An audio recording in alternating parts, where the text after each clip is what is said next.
You know, whatever angle you look at and approach the question of Leo, it's all perfectly extraordinary and uncommon. He was one of the most remarkable people I've ever met.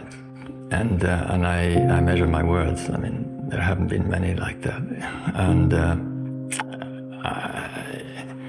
I mean, you know, to think, when you go back and you think, you know, a young artist in Germany had such a deep understanding early on, very early in his life, of art that gave him the confidence to spurn conventional art education and be self-taught. It speaks of an enormous, almost preternatural understanding of art. And of course, the rest of his life bore that out in spades. And then to become probably the world's, as a painter, most trustworthy authority on Cézanne itself is an extraordinary thing when you think about it. Completely unknown artist, that a man like Rewald would cross the Atlantic to have his opinion on something. When he's constituting his Catalogue Raisonné, would come and see Leo, an unknown artist, teaching, you know, a small group of people in Aix-en-Provence. He must have had an extraordinary confidence and admiration for who he was.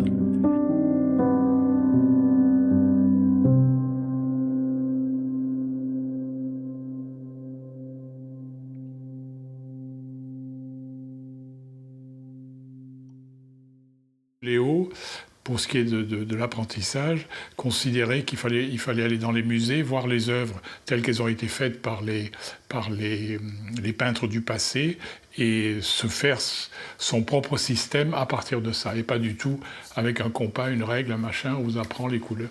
C'est un artiste qui est largement autodidacte. Il a refusé l'académisme en peinture.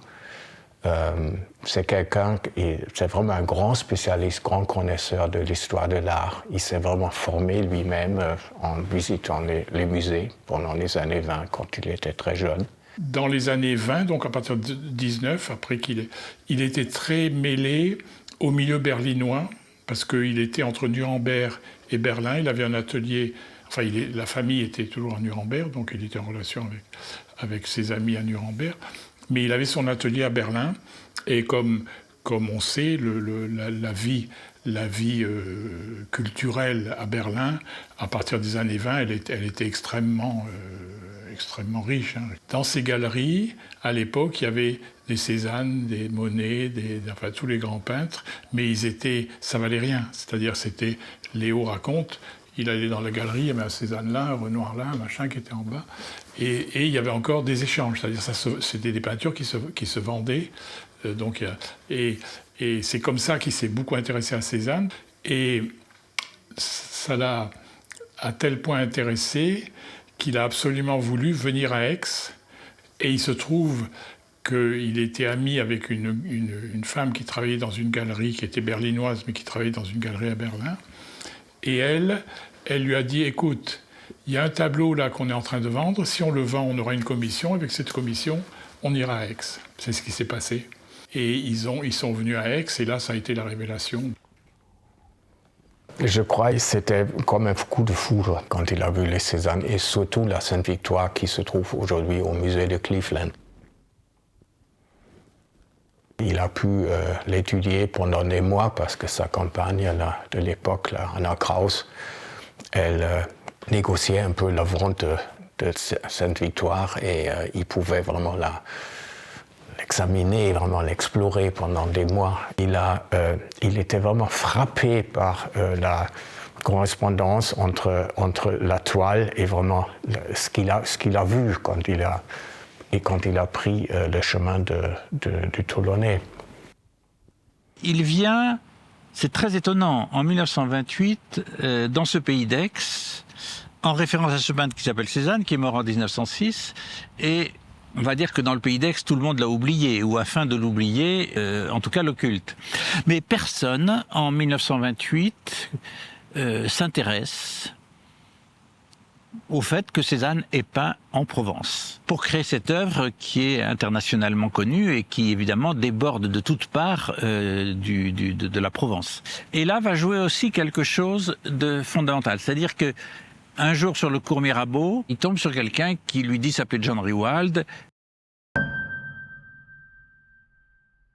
Today, within the art world, the name John Rewald needs no introduction.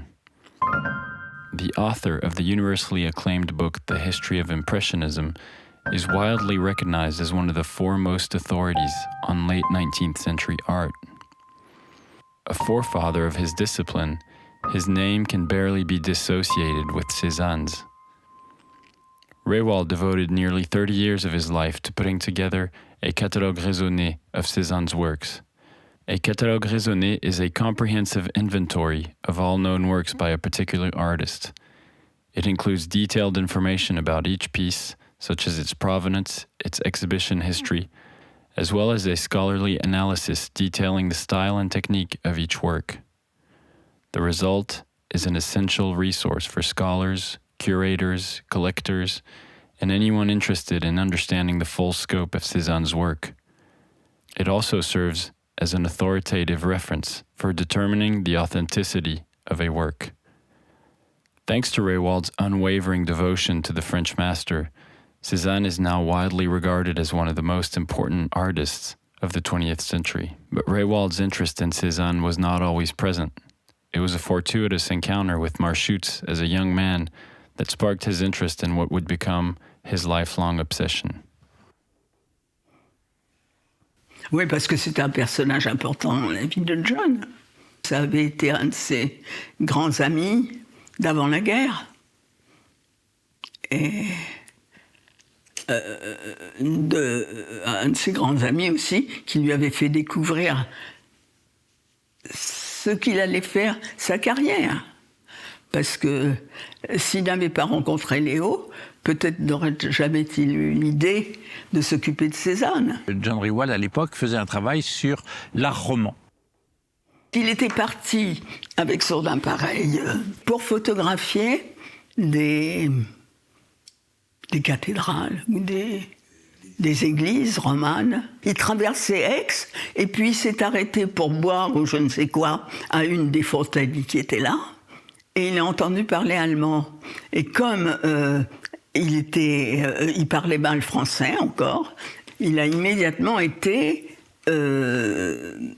attiré par ces jeunes gens allemands qui étaient là et qui l'ont pris sous sa coupe et l'ont amené à Châteaunois, où ils étaient déjà installés depuis longtemps, où ils cultivaient des légumes et élevaient des poulets. Et voilà, donc il vivait comme ça, en autarcie. C'est la première fois qu'il rencontrait Léo. C'était un hasard. Et Marchutz dit à John Rewald, écoute, t'as un très bon appareil à photo, moi j'ai un mauvais appareil à photo. Il y a quelqu'un qui est à Rome, puis ensuite bientôt à Paris, je ne sais plus si c'était déjà à Paris, Venturi, qui avait fui le fascisme italien, qui était engagé à faire un travail qui a abouti au catalogue raisonné de Cézanne, paru en 1936. Et il avait besoin, lui, d'avoir des photographies de certains sites, histoire de mettre dans le catalogue raisonné tel tableau et l'image photographique du lieu dont Cézanne était parti. Et avec John Rewald, Léon Marchutz commence à faire des photographies des sites cézanniens.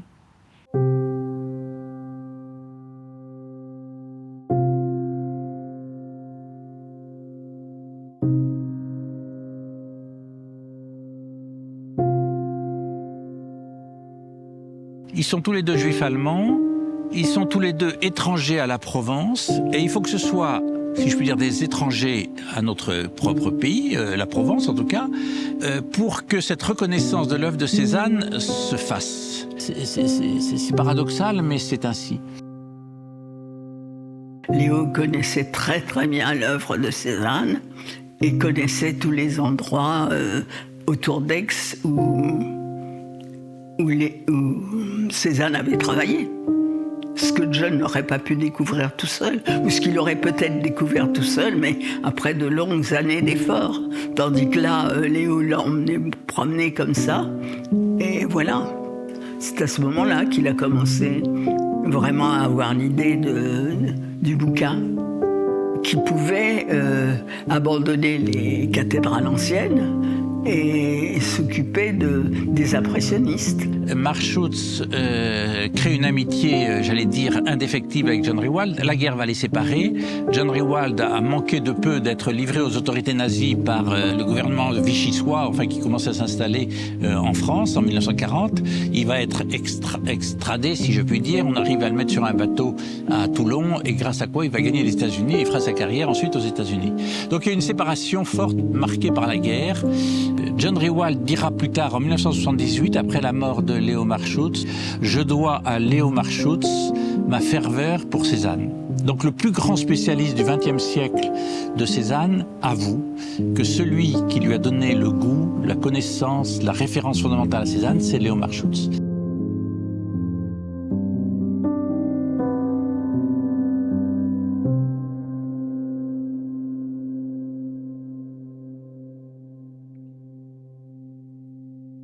Although Rewald remains to this day the most renowned Cézanne scholar, he is not the only one to have investigated the great master's work.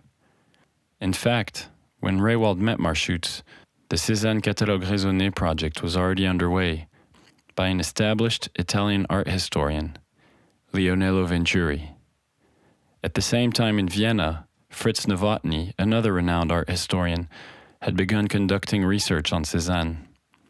Just like Rewald, Venturi and Novotny consulted Marschutz regularly to seek help and guidance on all matters concerning Cézanne. Il va être la référence absolue de Cézanne au Pays d'Aix. C'est-à-dire que tous les historiens d'art qui s'intéresseront au rapport de Cézanne à la Provence pour essayer de décrypter le sens de son œuvre, travaillaient avec lui. Novotny, Rewald, Venturi. All three of these people consulted Leo on really anything from the Impressionists. And Chapuis is another person that consulted with him constantly. Chapuis did the Cézanne, the Catalogue Raisonné of Cézanne drawings. And he not only consulted with Leo so much, but he gave Leo a Cézanne drawing. Essentially, these people came to Leo because they realized that he understood the artistic vision of Cézanne like nobody. And he was an artist, a profound artist. So he had, and that's what all these others were, art historians, and they lacked that perspective, that vision of the artist. La correspondance de Marschutz, Rewald et Novotny, c'est la seule documentation qu'on a pour comprendre le réseau de collaboration qu'il y avait entre Marschutz, Rewald, Venturi et Novotny. C'est très intéressant de voir que les différentes approches que les quatre Cézanniennes ont eues dans cette période, il a permis un dialogue très riche sur l'art et l'œuvre de Cézanne. Ce qui est intéressant, c'est l'approche de Marschutz, parce qu'il ne faut jamais oublier que Marschutz est un artiste, surtout un artiste, avant qu'être un expert de Cézanne. Donc l'approche de Marschutz, la sensibilité de Marschutz est très différente des autres. Oui, donc John tenait compte de ça, et ça lui était important de savoir qu'il pouvait se parler à Léo, qui n'était pas historien d'art, mais artiste. Une vision différente des choses, et même des œuvres de Cézanne. Léo Marschutz lui-même a peint des Saintes-Victoires et aussi des châteaux noirs qui ressemblent beaucoup aux toiles de Cézanne. On ne peut pas parler de copie, mais il essaie quand même de s'approprier la technique de Cézanne. Il veut vraiment savoir comment il a fait et refaire le processus, revivre ce processus de création. Through these early paintings and through their exchanges, Marchutz and his friends were able to theorize Cézanne's approach to form, color, and perspective, and lay the foundation for critical thinking regarding Cézanne and his influence on modern art. Cézanne, c'est surtout quelqu'un qui a révolutionné l'art. Et c'est vraiment lui qui, pour la première fois, a vraiment créé une perspective qui n'est pas linéaire, mais une perspective uniquement à partir des couleurs. Quand on travaille avec la perspective linéaire, le spectateur, il a une seule position, une seule. Et avec Cézanne, on a une vue panoramique. Et la perspective linéaire est une perspective, je dirais, anthropocratique, c'est-à-dire l'homme est au centre, un spectateur. Et avec la perspective cézannienne, l'homme n'est plus au centre. En voyant la nature, il était humble. Et il voulait vraiment transmettre quelque chose de permanent dans la nature. Il y a un côté presque religieux dans son art, à mon avis. Cézanne réussit à matérialiser une réalité ancestrale, primordiale, qui peut se passer de l'homme. Leo Marchutz, il était vraiment fasciné par cette nouvelle technique. In 1936, Venturi published a first iteration of the Cézanne Catalogue Raisonné. Knowing that this first edition was far from being complete, Venturi continued his research with the goal of publishing a second edition with all missing works. With the help of his assistant, Nello Ponente, who joined the project in 1956, Venturi worked until his death in 1961 towards this second publication. Venturi mort en 61 et cette deuxième édition est prête pour être imprimée.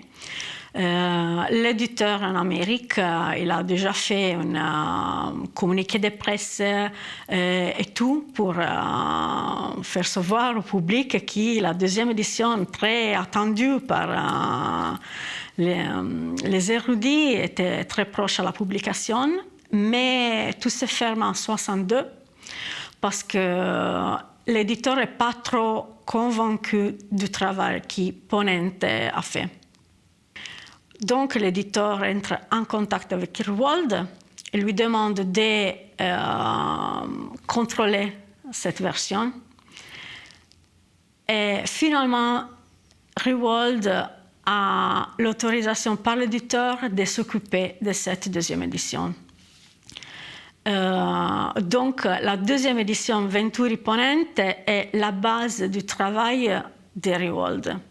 Ce qui est intéressant, c'est que quand Rewald reçoit l'autorisation par l'éditeur de travailler sur la deuxième édition, Rewald appelle Marchutz.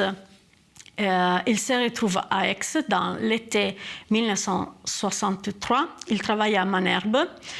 Marchutz, Rewald et Novotny aussi. Et Marchutz écrit que les trois grands cézanniennes se retrouvent une autre fois pour travailler sur le catalogue Venturi. Et il y a une lettre de Marchutz à Albert Châtelet qui dit que il avait décidé que les noms Marchutz et Novotny étaient dans le catalogue avec celle de Rewald. Mais finalement, le catalogue Rewald n'a jamais arrivé à la fin parce que Rewald a travaillé avec une précision telle qu'il n'a jamais trouvé la fin de ce catalogue raisonné. Et ça, c'est une chose impossible aujourd'hui parce qu'un catalogue raisonné n'est jamais terminé. Et il change chaque jour, on peut dire. Et donc, quand il meurt en 1994, le catalogue n'est pas terminé et il va être terminé en 1996 par Walter Feinkefeld et Jane Warman. Donc, ouais, ce qui est important, c'est que la base du travail Rewald pour le catalogue qu'on connaît de peinture de Cézanne, la base était le travail de Venturi et Ponente. Donc, il y a cette fil rouge qui collègue le premier catalogue au catalogue qu'on a en ligne aujourd'hui. Toute sa vie, il en a parlé, John. Pour lui, c'était, pour ainsi dire, l'œuvre de sa vie. Ils ont travaillé ensemble quand même énormément, parce que Léo venait à la Citadelle et ils ont énormément travaillé ensemble sur ce catalogue. We used to make trips to Rewald's place in Minerve. You know, he bought the chateau on the top of the hill there. Leo would be summoned up there, you know, to talk about the authenticity of various works. Les difficultés qu'il trouve sont plutôt sur la chronologie et il décide aussi de couper des œuvres qu'il pensait être fausses. Mais il n'y avait pas trop, il y avait, je pense, 20 ans de fausses. In addition to his work on the Catalogue raisonné, Marchutz curated the first 2 Cézanne exhibits in Aix-en-Provence. On doit à Léo Marchutz l'exposition du 50e anniversaire de la mort de Cézanne au pavillon Vendôme, alors qu'à Aix, personne ne se souciait dans l'administration, dans l'intelligentsia. Enfin, on se plaignait, oui, on a raté Cézanne, mais on ne faisait rien pour essayer de promouvoir ou de chercher à comprendre l'œuvre de Cézanne. C'est quand même stupéfiant que ce soit un immigré allemand qui organise pour la première fois une telle exposition à Aix même. Mais ce qui est frappant, c'est que déjà pendant les années 20, il rêve d'une exposition à Aix. C'était toujours clair pour lui qu'il fallait montrer l'étoile ici même, ici à Aix même. Et bon, il a fait. He was extremely instrumental of saving the atelier de Cézanne, which apparently the mayor at the time wanted to get rid of. It seems unbelievable. I mean, that's a national treasury. L'atelier était à l'abandon et c'est James Lord, qui était un Américain, qui a su, je ne sais par quel biais comme ça, que l'atelier serait vendu. Alors John a dit c'est pas possible, etc. Et il a été trouver tous ces collectionneurs qu'il connaissait, leur a demandé de l'argent pour sauver l'atelier. Et c'est pour ça qu'on l'a décoré.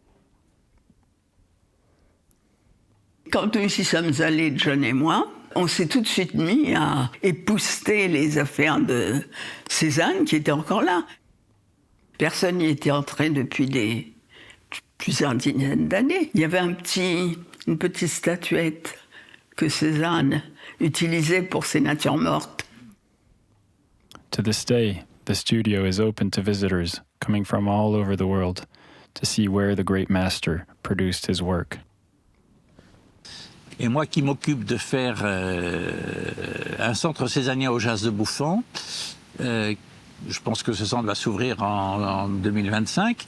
Il est convenu avec Anthony Marchutz que l'œuvre de Léo Marchutz devra être rendue accessible dans ce centre,